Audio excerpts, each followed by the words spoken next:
Welcome to Rahman TNPSC. நம்ம Rahman TNPSC சேனலில் 2024 group 4 exam எழுதி 2025, அதாவது நாளைக்கு 22/1/2025 கவுன்சிலிங் போக எல்லாருமே ரெடியாக இருக்கீங்க. ஸோ கவுன்சிலிங் போகிற எல்லாருக்குமே வாழ்த்துக்கள். மெரிட் ரேங்க் எடுத்துருக்க எல்லாருமே நாளைக்கு வந்து என்ன ஆகும், இந்த 3 நாளில் வந்து மெரிட் ரேங்க் எடுத்த எல்லாருக்குமே வந்து போஸ்டிங் வந்து ஃபில் ஆயிரும். மேக்ஸிமம் டிஸ்ட்ரிக்ட் சீனியாரிட்டி வைஸாக இருக்கக்கூடிய டிபார்ட்மெண்ட்லாம் வந்து கொஞ்சம் கொஞ்சமாக காலியாக ஆரம்பிச்சிடும். அது போக அதிகமாக போட்டி இருக்க துறைகளான இந்த லோக்கல் ஃபண்ட் ஆடிட் ரிஜிஸ்ட்ரேஷன் டிபார்ட்மெண்ட்லாம் வந்து சீக்கிரமாகவே காலியாக ஆரம்பிச்சிடும். ஒரு 4 நாளுக்குள்ளேயுமே அதெல்லாம் வந்து சீக்கிரமாக ஃபில் ஆக ஆரம்பிச்சிடும். ஸோ கவுன்சிலிங் போகிற எல்லாத்துக்குமே ஃபஸ்ட்டு வந்து எல்லாருக்குமே வந்து கங்க்ராச்சுலேஷன்ஸ், வாழ்த்துக்கள் சொல்லிடுறேன். ஸோ நாளைக்கு தான் வந்து நம்ம ரொம்ப கஷ்டப்பட்டு ரொம்ப சிரமப்பட்டு ஸ்கூலில் கூட இந்த அளவுக்கு நம்ம படிச்சிருக்க மாட்டோம். அது அந்த அளவுக்கு வந்து ரொம்ப ஒரு ஹார்ட் ஒர்க் போட்டு படித்து பாஸ் பண்ணி நாளைக்கு அந்த ஆர்டர் காப்பி, அதாவது டிஎன்பிஎஸ்சியோட அப்பாயின்மெண்ட் ஆர்டர் காப்பியை வாங்கிட்டு வந்து வெளியில் அந்த வாலில் நின்று ஒரு ஃபோட்டோ எடுப்போம் பாருங்கள். அந்த எக்ஸ்பீரியன்ஸ் வந்து என்றைக்குமே வந்து மறக்கவே மறக்காது. இப்போ கூடயும் நான் வந்து 2020 கவுன்சிலிங் போயிட்டு வந்து அந்த இடத்துல ஃபோட்டோ எடுத்த ஞாபகம் வந்து இன்னும் எனக்கு வந்து ரொம்ப ஒரு சந்தோஷமான ஒரு எக்ஸ்பீரியன்ஸாக இருக்கும். ஸோ அந்த எக்ஸ்பீரியன்ஸையும் உங்கள்கிட்ட கவுன்சிலிங் எப்படி நடந்துச்சு அப்படிங்கிறதையும், நான் எப்படி அதை சூஸ் பண்ணேன், நான் எப்படி ப்ரிப்பராக போனேன் அப்படிங்கிறதையும் நான் உங்களுக்கு வந்து சொல்ல போகிறேன். அதே சமயத்தில் நாளைக்கு போகிறவங்களுக்காக சில இன்ஸ்ட்ரக்ஷனோட இந்த வீடியோ வந்து பார்ப்போம். ஸோ வீடியோ ஃபுல்லாக பாருங்கள், ஸ்கிப் பண்ணாமல் பாருங்கள். என்னோடய எக்ஸ்பீரியன்ஸ் என்னவோ இதே மாதிரி தான் உங்களுக்கும் அங்கே வந்து கவுன்சிலிங் நடக்கும். எந்த சேஞ்சஸும் வந்து எதுவுமே இருக்காது. ஸோ நீங்கள் வந்து எந்த ஒரு டிஸ்டர்ப் இல்லாமல் அதாவது மொதல் நாள் கவுன்சிலிங் போகிறவங்களுக்கு இந்த இன்ஸ்ட்ரக்ஷன் அப்படிங்கிறது கிடையாது. இந்த 22/1/2025 கடைசியாக டைப்பிஸ்ட் ஸ்டெனோ டைப்பிஸ்ட் கவுன்சிலிங் முடிக்கிற வரைக்கும் போகிறவங்க எல்லாருக்குமே வந்து இதே மாதிரி தான் கவுன்சிலிங் நடக்கும். ஸோ யாருக்கும் வந்து எந்த ஒரு வேரியேஷனும் இருக்காது. ரேங்க் பேசிஸில் கரெக்டாக வந்து கவுன்சிலிங் வந்து போய்கிட்டே தான் இருக்கும். ஸோ நான் என்ன டிபார்ட்மெண்ட் எடுத்தேன், எனக்கு என்னென்ன எக்ஸ்பீரியன்ஸ் கிடச்சிச்சு அப்படிங்கிறது வந்து நான் உங்களோட ஷேர் பண்ணிக்கிறேன். ஸோ வீடியோ ஸ்கிப் பண்ணாமல் ஃபுல்லாக வந்து பாருங்கள். நாங்கள் வந்து 2019 குரூப் 4 எக்ஸாம் வந்து எழுதியிருந்தோம். அதில் வந்து 2020 கொரோனானால கவுன்சிலிங் வந்து 2020 தான் நாங்கள் அட்டன் பண்ணோம். நான் எடுத்த போஸ்டிங் வந்து டைப்பிஸ்ட் போஸ்டிங் தான் எடுத்தேன். எனக்கு வந்து ஜேஏ வந்து பார்த்தீங்கன்னாக்கா, நான் போய் எடுக்கும்போது என்னோடய ஓன் டிஸ்ட்ரிக் வந்து எனக்கு வந்து கிடைக்கல. ஸோ எனக்கு ஓன் டிஸ்ட்ரிக் வந்து இல்லை, வேறு ஸ்டேட் சீனியாரிட்டியில் இருக்கிற டிபார்ட்மெண்ட்டாக தான் நிறைய இருந்துச்சு. அதுலேயும் நிறைய டிபார்ட்மெண்ட் காலியாகி ஒரு ஒரு போலீஸ் டிபார்ட்மெண்ட்டு, என்சிசி இந்த மாதிரி டிபார்ட்மெண்ட்லாம் இருந்துச்சு.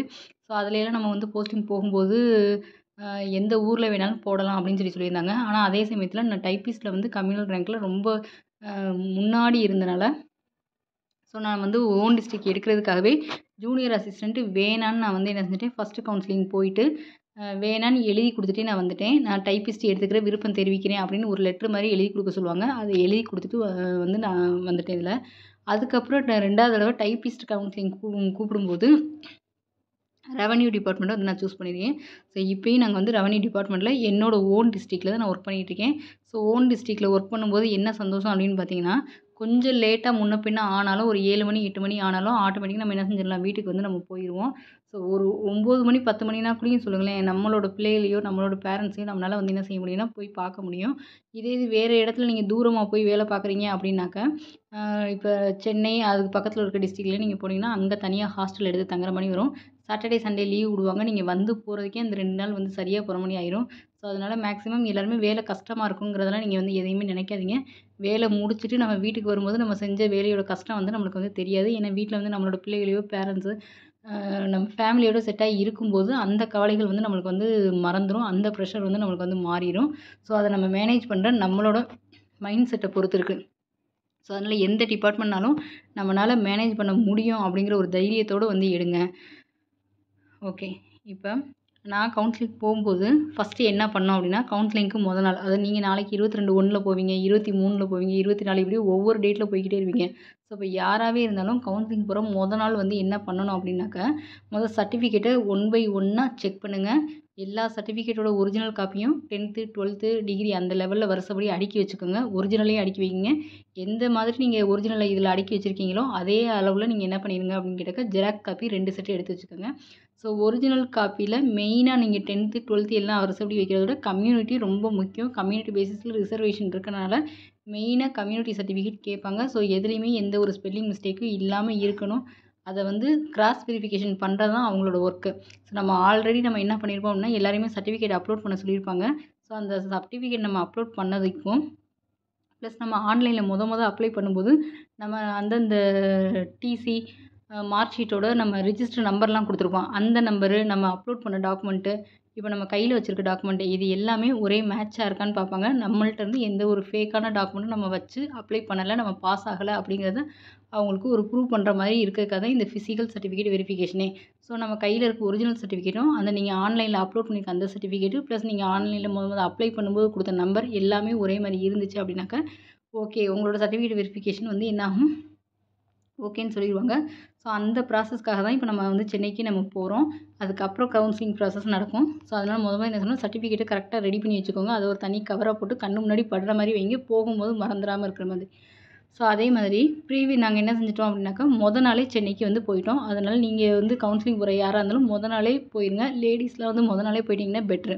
நீங்கள் ட்ரெயினில் ட்ராவல் பண்ணி நீங்கள் அங்கேயும் போய் நீங்கள் வெயிட் பண்ணி ரொம்ப நேரம் ஆயிரும். காலையில் ஒரு 10 மணி கவுன்சிலிங்னாலே நீங்கள் வந்து வெளியில் வர்றதுக்கு ஒரு 12 மணி 12:30 மணி அந்த மாதிரிலாம் ரொம்ப நேரம் கொஞ்சம் டைம் எடுத்துரும். அதனால் நீங்கள் வந்து என்ன செஞ்சுருங்க, லேடிஸ் வந்து நாளே போய் ரூம் புக் பண்ணிடுங்க. அது நியரஸ்ட்டாக டிஎன்பிஎஸ்சி ஆஃபீஸ்க்கு நியரஸ்ட்டாக என்ன பண்ணிடுங்க, டிஎன்பிஎஸ்சி ஆஃபீஸ்க்கு நியரஸ்ட்டாக ரூம் புக் பண்ணிடுங்க.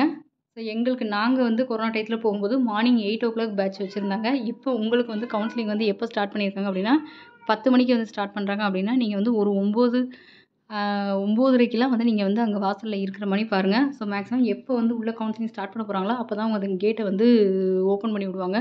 ஸோ அது வரைக்கும் நீங்கள் வந்து என்ன தான் இருக்கணும், வெளியில் தான் வெயிட் பண்ணுற மாதிரி இருக்கணும். ஸோ அதனால் குழந்தை இருக்கிறவங்க வைக்கிறவங்கலாம் வந்து முன்கூட்டி போயிடுங்க. அங்கனக்குள்ளே வந்து ஓரளவுக்கு உங்களுக்கு வந்து உட்கார்றதுக்கோ வைக்கிறதுக்கோ பக்கத்துலேயே வந்து ஒரு கன்சியூமர் ரிலேட்டடான ஆஃபீஸ் ஒன்று இருக்குது. அது பக்கத்துலேயே உங்களை வந்து கொஞ்சம் நேரம் உட்கார வச்சுருப்பாங்க. அதுக்கப்புறம் கேட் ஓப்பன் பண்ண பிறகு நீங்கள் உள்ளே போய்க்கலாம். நீங்கள் குழந்தைகளோட போகிறீங்க அப்படின்னாக்கா குழந்தைகளை பார்த்துக்கிறதுக்கு பேரண்ட்ஸையும் வந்து என்ன செய்வாங்கன்னா கண்டிப்பாக அலோவ் பண்ணுவாங்க.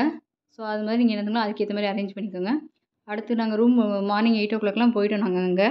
அதுக்கப்புறம் வந்து பார்த்தீங்கன்னாக்கா அங்கே உள்ள கேட் ஓப்பன் பண்ண பிறகு என்ன பண்ணோம் அப்படின்னா டிஎன்பிஎஸ்சி ஆஃபீஸில் வெரிஃபை பண்ணிட்டு அவங்க வந்து ஒரு டேபிள்லாம் அலாட் பண்ணியிருப்பாங்க. நம்மளுக்கே வந்து மெமோவில் வந்து கொடுத்துருப்பாங்க எந்த டேபிள் எந்த சீட்டு அப்படிங்கிறதெல்லாம் கொடுத்துருப்பாங்க. ஸோ அந்த டேபிளில் போய் நம்ம வந்து போய் உட்காரணும். அவங்க அட்டண்டன்ஸ் எடுப்பாங்க. அந்த டேபிளுக்கு ஒரு 5 பேரா இல்லை 10 பேரா எத்தனை பேர் அலாட் பண்ணியிருக்காங்களோ அவங்கள பேர் ஃபுல்லு வாசிப்பாங்க. அப்படி அதுவுமே ரேங்க் பேசிஸில் தான் இருக்கும். அப்போயே நம்மளுக்கு தெரிஞ்சிடும் நம்மளுக்கு முன்னாடி எத்தனை பேர் ஆப்சண்ட்டு, நம்மளுக்கு பின்னாடி எத்தனை பேர் ஆப்சண்ட்டுங்கிறது. இப்போ நம்ம ரோலை ஒரு 10 பேர் ரேங்க் படி தான் வாசிப்பாங்க. நம்ம டேபிள் 10 முடித்த பிறகு தான் அடுத்த டேபிளுக்கு ஒரு 10 போகும். அப்போ அந்த 10 ரேங்க்கில் இருக்கவங்க பேர்லேயே யாரும் வராமல் இருந்தாங்கனாலே ஒரு 5 பேர் தான் வந்திருக்காங்க. 5 பேர் வாசிக்கும்போது இல்லை அப்படின்னா அவங்க வந்து ஆப்சண்ட் கணக்கில் தான் எடுத்துக்கிடுவாங்க. ஓகே, அப்படி வந்து அவங்க வாசிக்கும்போது நான் வந்து கம்யூனல் ரேங்க்கில் டைப்பிஸ்ட்டில் 5th ரேங்க்கு. அப்போ எனக்கு முன்னாடி பேர் வாசிக்கும்போது 4 பேருமே வந்து என்ன செய்யலைன்னா வரலை. அப்போ நான் 5வது இருக்க நான் தான் வந்து ஃபஸ்ட்டு வந்து என்ன செய்யணும்னா பிசிஎம் அந்த கேட்டகரியில் நான் ஃபஸ்ட்டு வந்து என்ன செய்யணும் போஸ்டிங் எடுக்க போகிறேன். ஸோ அப்போ எனக்கு வந்து பிசிஎம் கேட்டகரியில் அலாட் பண்ணியிருக்க டிஸ்ட்ரிக்ட் சீனியாரிட்டியாக இருக்கட்டும், ஸ்டேட் சீனியாரிட்டியாக இருக்கட்டும், எதுனாலும் எடுக்கக்கூடிய வாய்ப்பு வந்து எனக்கு இருக்குது. ஏன்னா 4 பேருமே ஆப்சண்ட்டு. நான் 5வது போகும்போது இந்த கோட்டாவில் கொடுத்துக்கக்கூடிய எல்லா டிபார்ட்மெண்ட்டும் எதுனாலும் நான் சூஸ் பண்ணலாம்.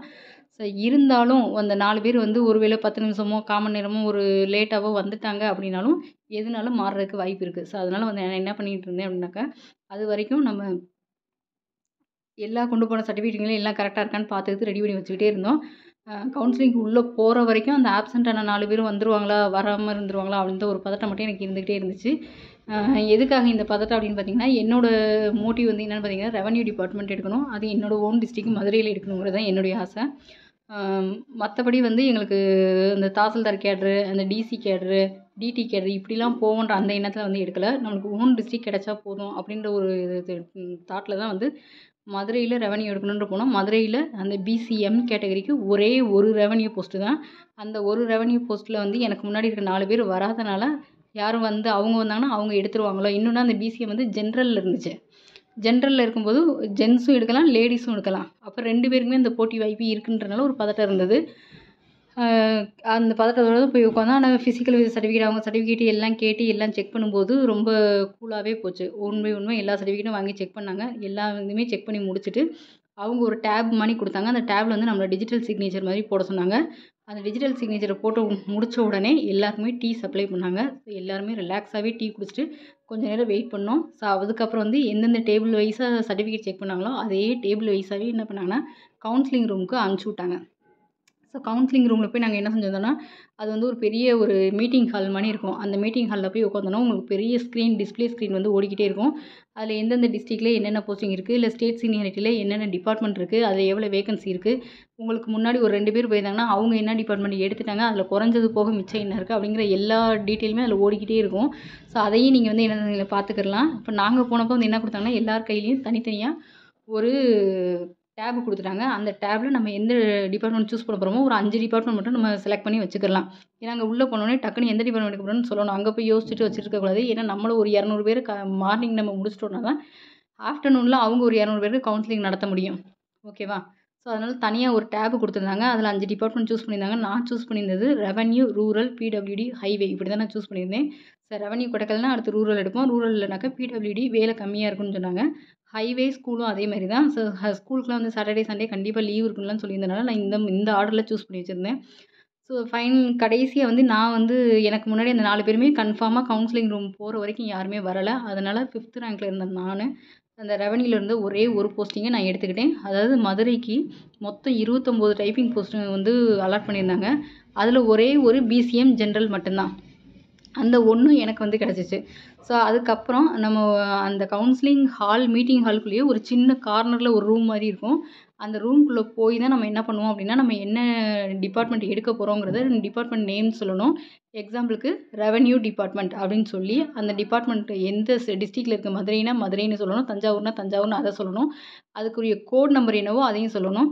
இந்த இதெல்லாம் வரிசையா அந்த ஒரு மைக்ல சொல்லுவாங்க. நம்ம மைக்ல சொல்றத ரெக்கார்டும் பண்ணிக்கிருவாங்க.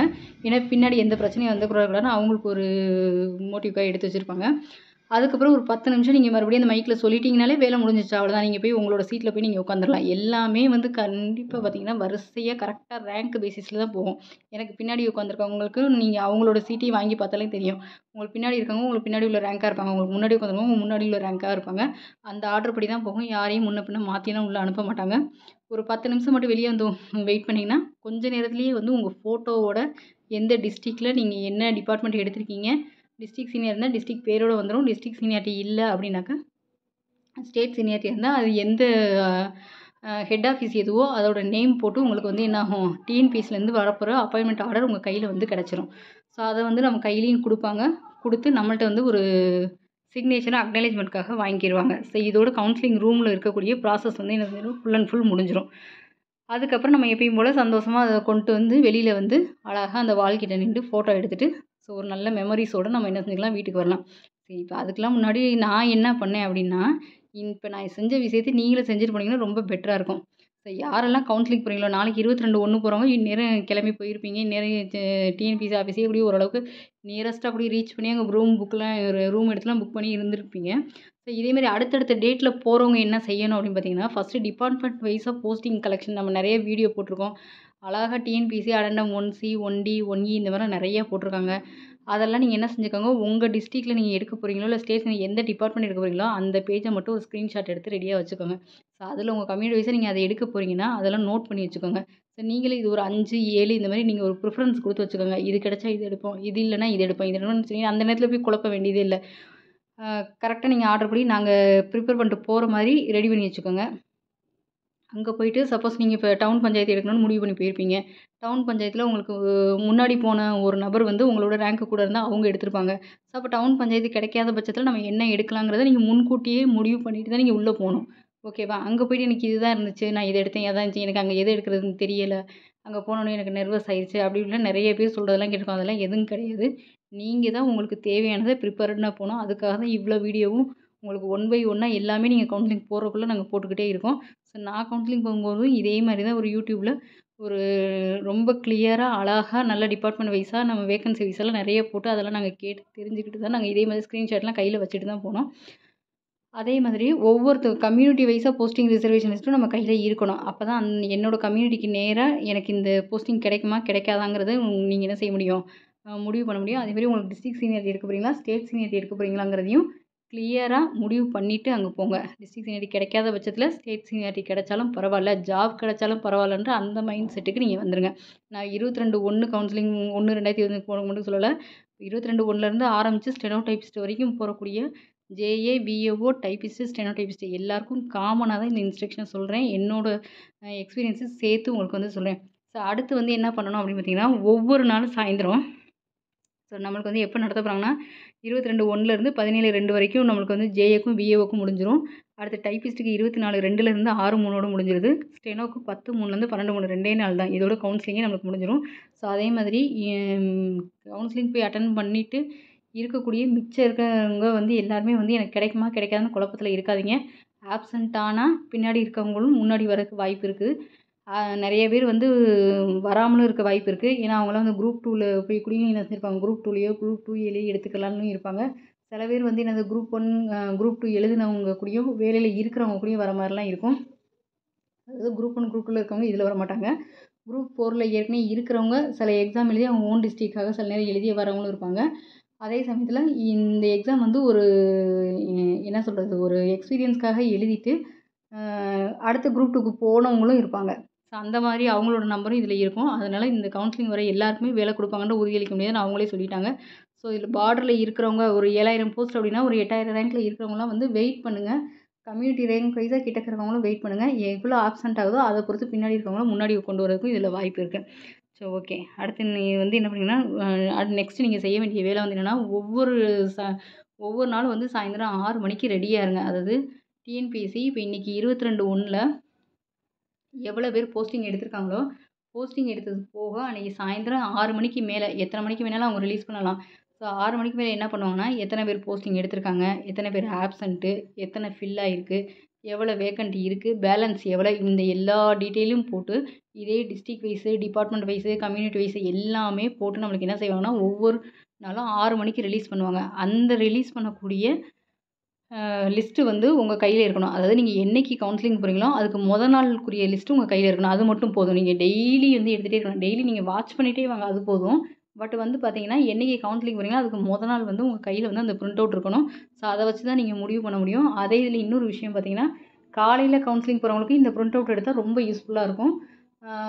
எந்த போஸ்டிங் எடுக்க போகிறோங்கிறத முடிவு பண்ணிட முடியும். இதே இது மதியம் கவுன்சிலிங் போகிறவங்களா இருந்தீங்கன்னா அந்த மாதிரி நம்ம பிரிண்ட் அவுட் எடுக்கிறது ரொம்ப சிரமம். ஏன்னா இடப்பட்ட டயத்தில் வந்து என்ன பண்ண மாட்டாங்க அப்படின்னு சொல்லி கேட்டாக்கா அந்த மாதிரி டிஸ்ட்ரிபியூஷன் வேகன்சி வெப்சைட்டில் வெளியிட மாட்டாங்க. ஃபுல் அண்ட் ஃபுல் காலையிலே மதியம் சேர்த்து சாயந்தரம் ஒரு தடவை மட்டும்தான் வெளியிடுவாங்க. அதனால் காலையில் கவுன்சிலிங் போகிறவங்களுக்கும் ரொம்ப வந்து இது யூஸ்ஃபுல்லாக இருக்கும். இந்த டிஸ்ட்ரிபியூஷன் வேகன்சி லிஸ்ட்டு வந்து ரொம்ப யூஸ்ஃபுல்லாக இருக்கும். மதியம் போகிறவங்களுக்கு வந்து அங்கே போனால் தான் தெரியும், என்னங்கிறது அங்கே போனால் தான் தெரியும். ஸோ அதனால் ஒவ்வொரு நாளும் அதை வாட்ச் பண்ணிகிட்டே வாங்க. சப்போஸ் காலையில் ஃபில் ஆகி குறையுதுன்னா அதெல்லாம் இன்ட்டு போட்டுக்கிட்டே வந்துட்டு பேலன்ஸ் என்ன இருக்கோ அதை நீங்கள் சூஸ் பண்ணுற மாதிரி ரெடி ஆகிக்கோங்க. ஸோ இது கண்டிப்பாக எல்லாமே ஃபாலோ பண்ணி செய்யணும். அப்போ தான் எவ்வளோ வேகன்சி இருக்குங்கிறது எல்லாருக்கும் தெரியும். ஸோ ஓகே, இந்த ஒவ்வொரு நாளும் நம்மளுமே என்ன செய்கிறோன்னா டிஎன்பிஎஸ்சி இந்த வெப்சைட்டில் வந்து என்ன போட்டிருக்கு, எவ்வளோ பேர் ஆப்சென்ட் அப்படிங்கிற டீட்டெயிலை ஒவ்வொரு நாளும் நாங்களும் அப்டேட் பண்ணிகிட்டே இருப்போம். நம்ம சேனலை சப்ஸ்கிரைப் பண்ணி வச்சுக்கோங்க. இந்த வீடியோ பிடிச்சிருந்தால் லைக் பண்ணுங்கள், உங்கள் ஃப்ரெண்ட்ஸுக்கு வந்து ஷேர் பண்ணுங்கள், கமெண்ட் பண்ணுங்கள். சப்ஸ்கிரைப் பண்ணிவிட்டு பாருங்கள், மற்றவங்களுக்கும் இந்த வீடியோ போய் சேரட்டும். சப்ஸ்கிரைப் பண்ணிவிட்டு பாருங்கள். தேங்க்யூ.